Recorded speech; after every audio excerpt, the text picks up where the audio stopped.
can start it. Okay. So, um, so one of the things I wanted to do this week was uh, give a quick recap of where we were in terms of the decision we were trying to make. I think some of the members couldn't join last week, so I want to make sure everyone's on the same page about the latest developments. So quickly, I'll go over what they are. So what we started out with 2 weeks ago was trying to understand the relationships between different objects in this ecosystem, the cozy ecosystem.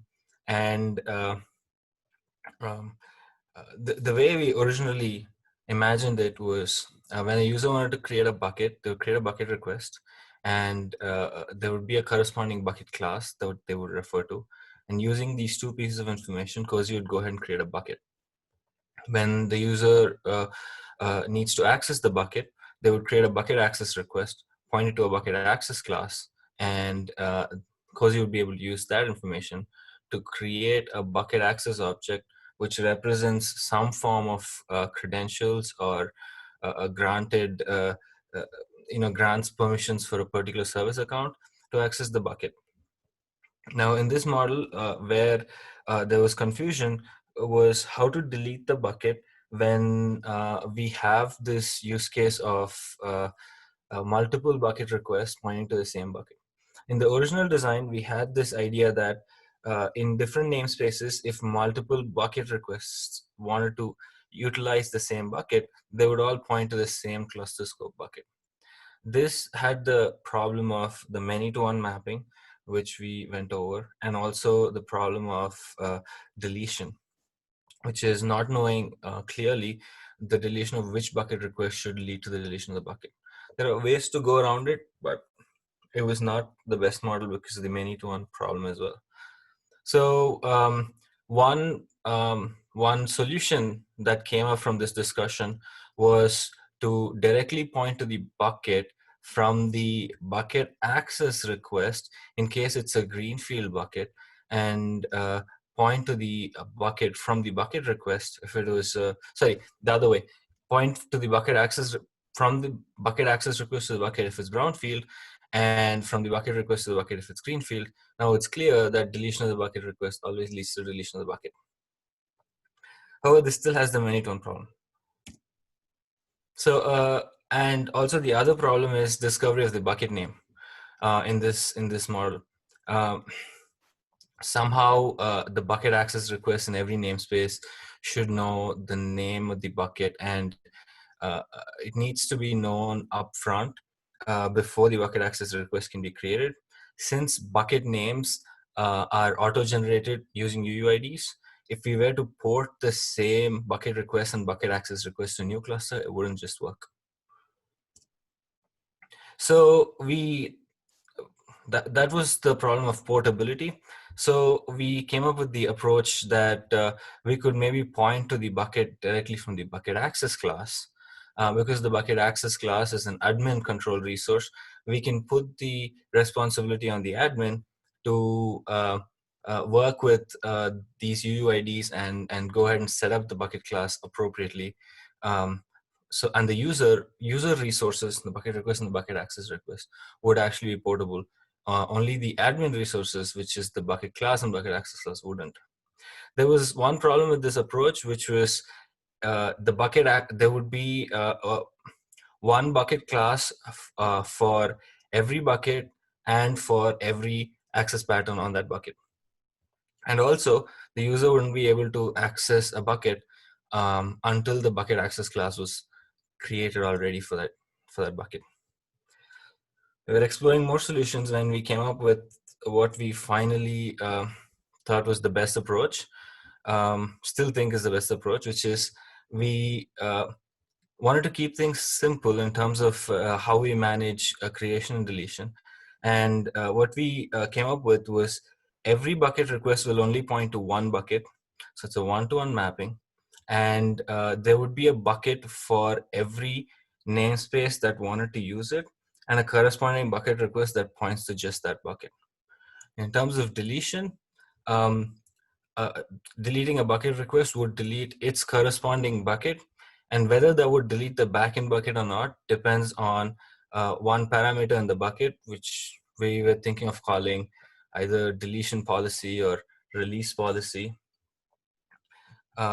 which would be either delete or retain. The question that came up with this approach was sharing buckets, that is going from greenfield buckets to brownfield buckets. The way it works in this model, the way we envisioned it would be, for the greenfield case, a user would create the bucket request. It would end up creating the corresponding bucket, and the user would create a bucket access request pointing to the bucket request, and that would create the bucket access, and they would be able to use it. This is all within one namespace. Now, the user related objects, the bucket request and bucket access request in this model are portable only for the greenfield use case. Let me not say only. Now, for the greenfield to brownfield use case, when a user would like to access the same bucket from an other namespace, they would have their own copy of that bucket. The first question that came up was, how would the user represent a brownfield bucket or an existing bucket, and how would that get copied over? How would that get presented, or somehow how would that end up creating a copy of the bucket? And So go ahead. the most obvious solution to that is the admin does it for you, Right. but that has usability concerns. Mm-hmm. I mean, that's how it's done with snapshots. If you want to share a snapshot with someone in a different namespace, you have an admin clone the snapshot content object for you, and then you can create a volumes. You can bind your own namespaced objects to the one the admin created if he tells you the name of it. So we could follow that model, or we could aim higher and say we could do better. Mm-hmm. I think so here I've represented that model that you just described. So the admin copies over the bucket for the new namespace. Then the user can go ahead and create a BR for the assigned bucket, and then create a BAR, the bucket access request for that bucket request. That would lead to the creation of the bucket access, and then the BAR can be used in the pod. Following this model has the, sorry, go ahead. Can I ask a question? Yeah. What does the bucket request need to specify in order to bind to that existing bucket? The name of the non-namespaced object. Yeah. Which you can't know unless the admin tells you. Mm-hmm. Okay. So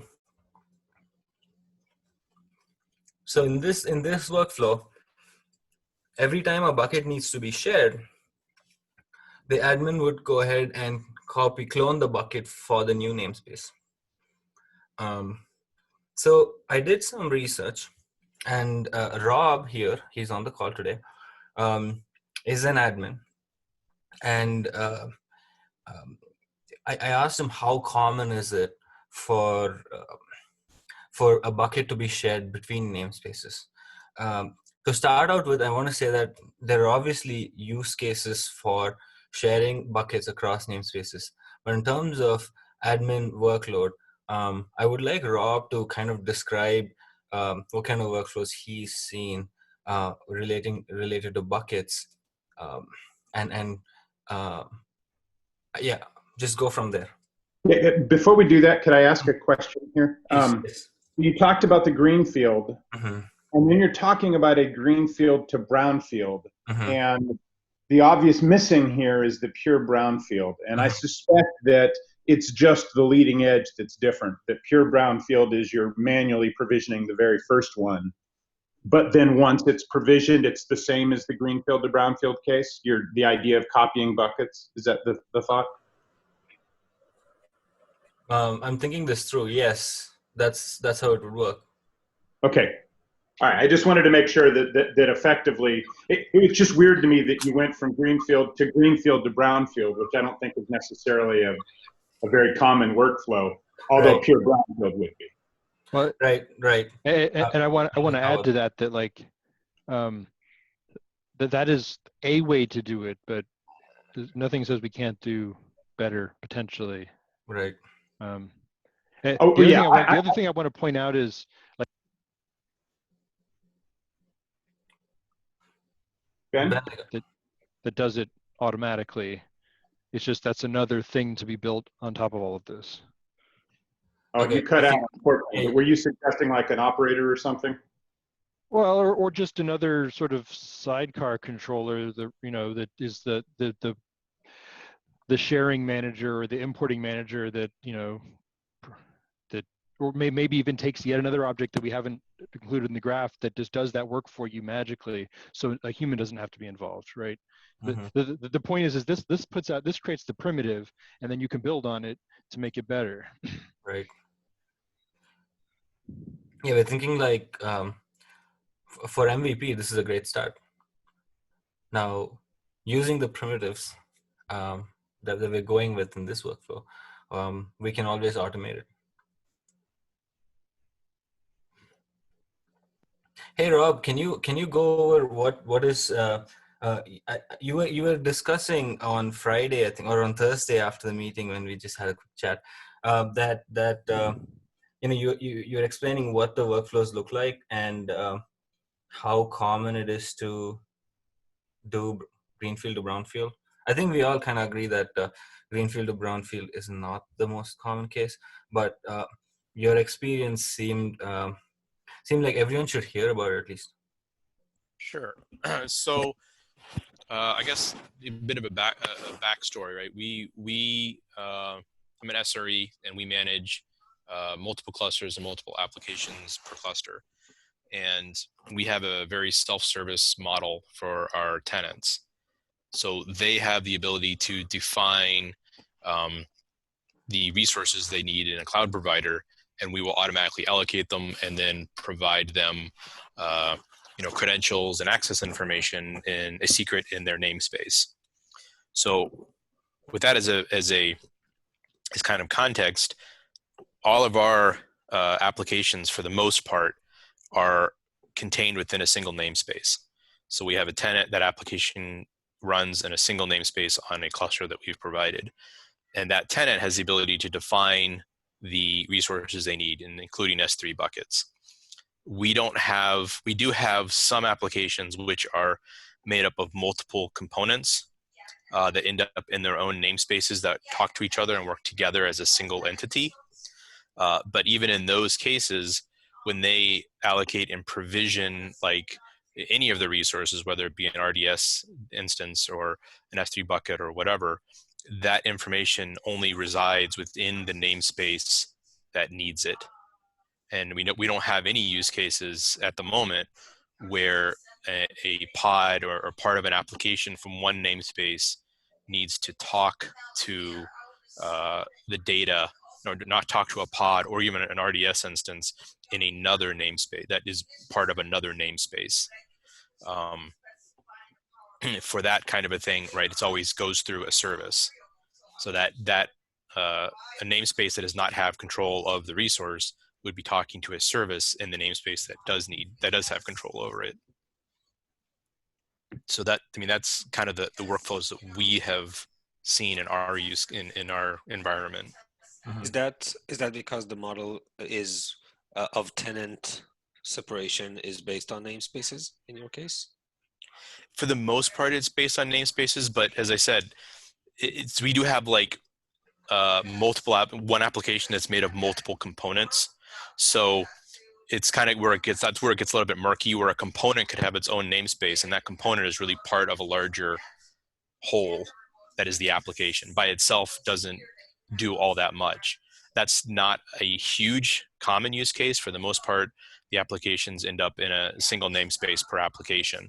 But there have been some cases where an application is large enough where they do end up in multiple namespaces because they're large enough independent components. Mm-hmm. Yeah. And do you have, for example, any resources which are global in any case for the application or No. for the infrastructure? No. Well, what do you mean, like resources that are global? What's your context there? I mean, for example, logging infrastructure that has its own, So I mean, we're running on, so we run all this stuff on OpenShift. So there is a logging component in OpenShift. And then if that is not sufficient, then we do, have a process procedure to use external logging system like a CloudWatch or something like that, if we need to. But those are provided by us as our infrastructure. It's not a global, like, here's one instance that everybody uses.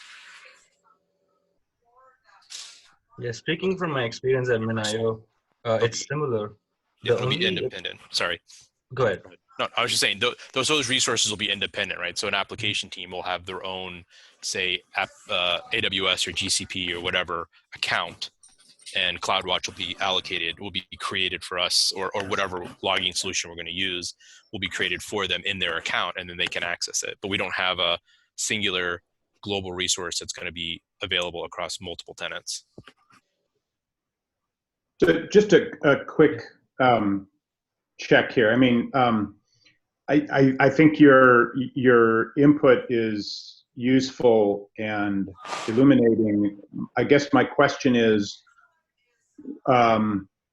do we think that it is pivotal, that it for some reason that we're making a decision in here that depends entirely on that input, or do we think that more just sort of reinforces the decision we're already making here? I think one is, I think it gives us some real world knowledge of how things are being done, and two is it's at best it reinforces. Right. That, I guess what I was trying to get at is that I wouldn't want to be picking apart Rod's case and saying, oh, well, maybe not everybody's like this, because I don't think that we're saying that only because of his input we think this is the right solution. Right. It's rather that here is a real world situation. And I guess the main issue here that you're kind of using that to head off is the issue that people have with having the multiple bucket request kind of idea, right? That by having now one per namespace and having the mapping be one-to-one to the non-namespace, that's really what you're trying to head off arguments against. Is that right? Right. And yeah, I mean, I have to say, I don't have any argument against this. That per our earlier conversation, maintaining that one-to-one through, I think cleans up a lot and brings it a lot more in line with sort of standard process. The only concern I think we've all addressed as can solve later is that this is just a little bit more admin overhead, but that's automatable overhead, right? The model itself doesn't appear to have any fundamental issues. And if somebody disagrees with that statement, that I would definitely like to hear that. Yeah. So no, but I do have a question about that. So I would consider this use case of brownfield only and all the cases that sharing buckets between namespaces to be maybe not current practice, but I mean some just a very basic capability. And I would just consider this in the flow in the cozy roadmap to include, right? To have an automation for this, even if not for MVP. Yeah. I mean, that's sort of what I'm thinking about. We shouldn't write this off as a problem that we need to solve just because we don't think maybe everybody needs to solve it. Is that your point? No, I think he's also saying that we should have it as a it's not something we leave up to the community or the larger community to just figure out. He's saying that it should be a part of our own agenda, and I agree with that. Handling the brownfield automation, I think it's a worthwhile automation for Cozy to provide some way of just automating that piece, because I don't think it's really something very advanced or anything that will be included in any other way, right? So it will just be very custom made. I think that's where we're also coming from. That is, this is a use case that definitely needs to be supported. It's just to begin with, we can start out without the automation. That's all. Right. Yeah. Right. We see the automation as strictly additive, right? Yeah. Yeah, it is. Yeah. So that, and then do we agree that this works for an alpha as is without the automation? I would agree. Yeah. Yeah. I'm in Alright. agreement with that. Wow, sweet. If anyone has any objections, please speak up now. Great. So is Saad on the call? All right, no worries. So Shing is here. What we can do next is, if Jeff is also here, Jeff, are you here? Yeah. So let's update the KEP based on this. And let's inform everyone on the SIG storage cozy channel, and also SIG storage, that we've updated the KEP. Let's say we do it by tomorrow, and I would like all of you to review the KEP and approve it if you think it's ready, and yeah, we'll go from there. Sid, I do want to say one thing. Your evolution of this, that presentation you gave at the beginning, was well done. Thank you so much. Thank you so much. I also want to appreciate everyone in the community, Andrew, especially Ben, also David. I think you helped us see a lot of use cases that we missed. So thank you. I wouldn't say a lot, but in the sense, it's not like we missed too many, but some key ones like this reference is the one-to-one. So appreciate it. Appreciate everyone's input. Yeah, I second that. I really appreciate a better understanding of what workload portability means, especially in terms of referencing to other resources. Oh yeah, and special shout out to Jeff. Many of you don't know this, but Jeff spent the most amount of late nights really flushing this out again and again and again. And that's why that's how we really got rigor into our process into developing this. So yeah, all good now. So we've got a good model to go forward with.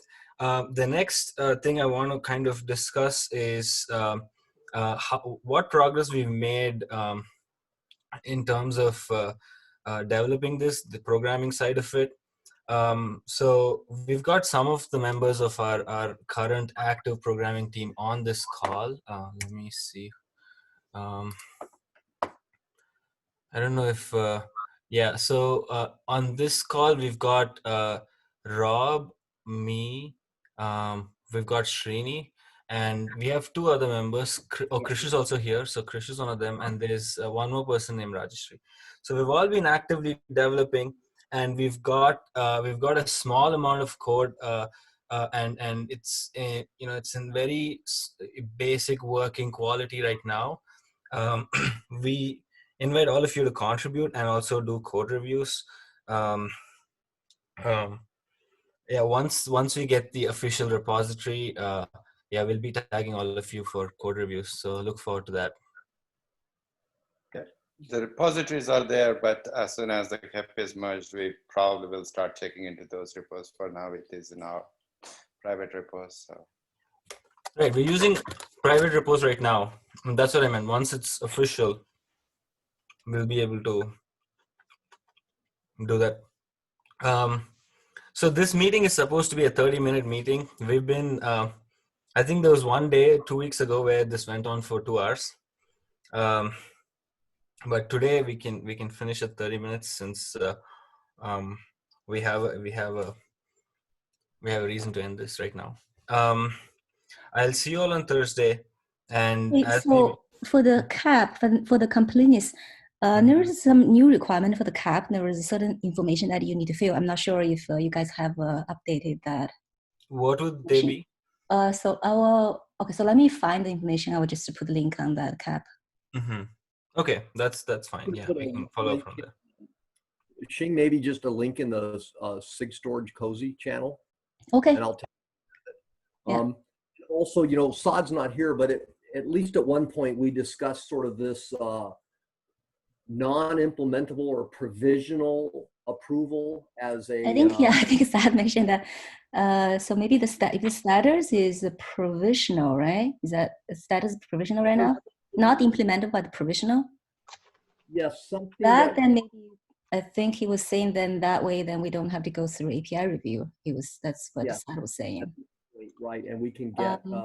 Yeah, but I think the NERS maybe you don't need those. But I think those are mostly for like alpha or beta stage. But SAT did put alpha for this one in this quarter. So anyway, I'll put the link there. You can take a look. It's basically just something you need to fill. Yeah, maybe most of those you don't have to fill out. You just leave them there. I think my mic has gone out. We can hear you. Oh, okay. Well, I'll sync up with Thought also. I'll just do a one-on-one with him quick to see what are the minimum formalities needed. Because I think what we're aiming for, Sid, if I just jump the gun a little, is for a KEP approval Thursday. I think we have agreement on the design. We need to update the KEP, and the approval happened when people approve it on GitHub first. So yeah, I think it should naturally follow what we discussed today. Try to figure out how much of the formal structure of the KEP is needed. There's testing, and there's some other sections in the KEP that we've just skipped so far. Right. So that's, yeah, maybe you already have that. Yeah. So that's, there's a. Well, I don't know if they do, Shane. Go that's ahead and more give me. for, I think that's for alpha. If this is not trying to get to alpha in this release, then that's fine. But I thought SAT put alpha for this release. So yeah, we want to get to, we can add them because if you want to go for alpha, then I believe you do need to go through API reviewer. Oh, because I see. Alpha meaning implementable, right? Provisional is yes. I don't think we have ever done that before. Yeah, we'll work those out. Yeah, we'll check. Yeah, but if it's just something that needs us to update the KEP, and if we're not discussing anything to do with the design, then we can easily do that. Just like write a test plan, we can do that. Yeah, I think we that's it from my side. If anyone else wants to bring up something, please. Yeah, if there is anything that needs to be completed on the KEP side, we are ready to. But from the design side, I think we got a closure. So let's update the KEP, and then we'll see. Yeah. All right, 11:30, exactly on time. See you guys. I will see you all on Thursday, and yeah, look forward to our ping on Slack. Once we have the KEP updated. Thank you, everyone. Thank you. Bye. Bye. Bye. Thank you.